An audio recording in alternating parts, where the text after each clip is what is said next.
Now, I'm going to begin this part, kind of refresh and go back over Revelation chapter 4,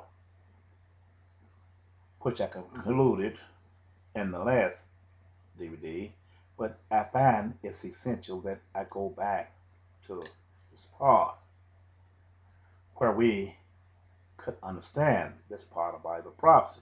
It's essential. We look at today as we cry for health care.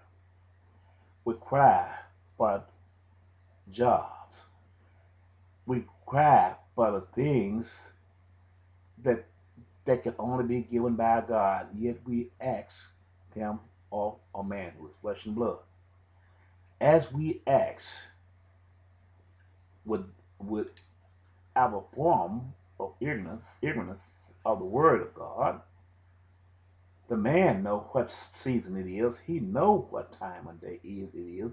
But we go as if we don't know. So therefore, he gives us strong delusions, telling us that things is going to be better on his watch. I'm talking about President Barack Obama and the Congress of the United States of America, Democrat and Republican alike. But being a man of God, sent by God, being a prophet, I get it from the source. I have the authentic truth to reveal to you today. Away with the thoughts of health care. Away with the thoughts of it getting better. It is not getting any better.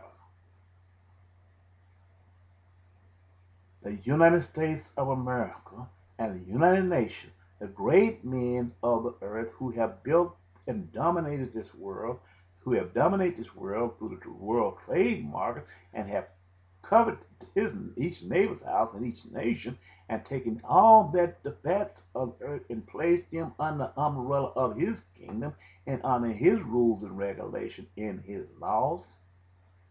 They have now invaded one nation too many. I'm telling you this here. I have got this message from God himself, signified through Jesus. He gave this to Jesus, and Jesus gave it to the angels.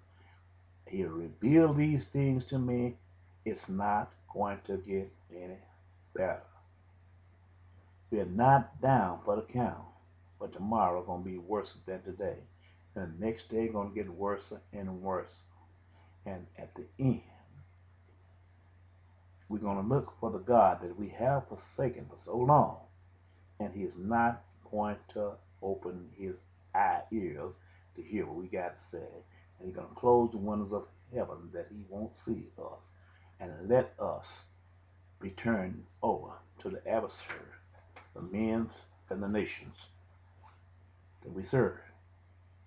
And when we find out the things that we have power over, and we didn't control them while they was given to us by God to control, and we failed to do so, putting our faith in a man who was the same as flesh and blood as we, it's going to be too late. I know many of you remember the Hurricane Katrina, which set out in the Gulf. It sit there for days and just sit there. And when it got ready to make its mind up, it came ashore as if it had a mind of its own. And the devastation it left.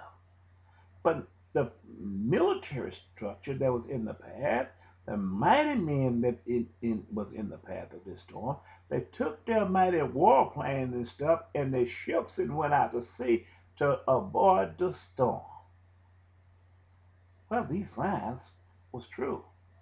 This was just something that seemed devastating. As a child growing up, when I saw the rain coming, I have never seen a man conquer the rain and stop it from going.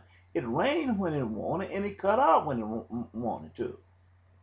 As a child growing up here in America, when the sun shined and there was no rain and it blazed hot out there was no man to calm the sun down and cool the sun. The sun did what it may. At the season when the harvest, when the plants grew, and there they grew, we couldn't stop it from growing, and we couldn't count and number how many uh, fruits that they was going to bear seed by seed before it bared. When we came and we harvest that which was ordained from the foundation of the world, we counted the fruits after the harvest, but not before the harvest. Only a God can do these things that we cannot do. A God can calm the sea. He can calm the rain. He can speak to the plants and tell them how to yield and how many seeds to yield.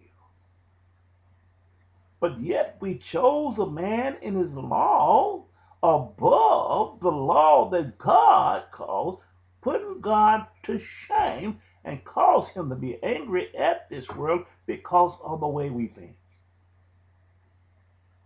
This is the way it is.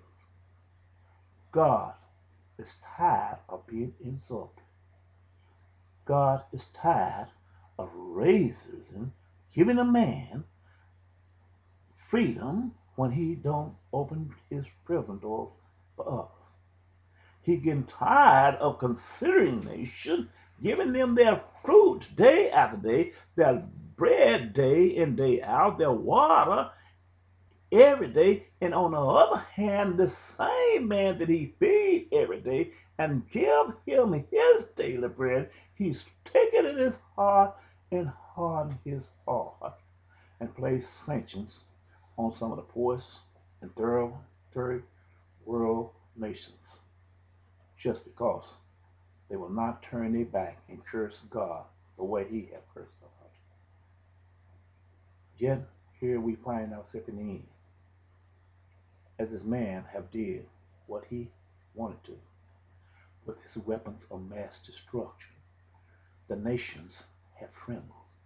The nation fear in the sight of the United States of America when they hear the United States of America. And every day, the United States of America say, I serve in my own interest. It speaks to it. Even Barack Obama said that in our own interest. This is troubling.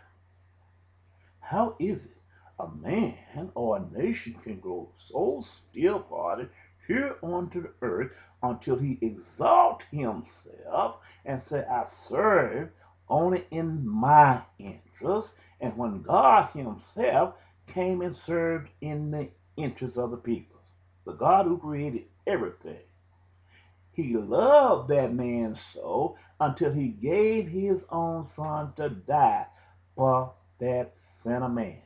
Not in his interest, but in the interest of that man. He gave his son, and the son loved them this as much as that the father did, until he came and said, I go. He asked one time, who will go? And he was the first to say, I will go, send me. There's no greater love than this. But when I look and see the things, I see the war in Afghanistan.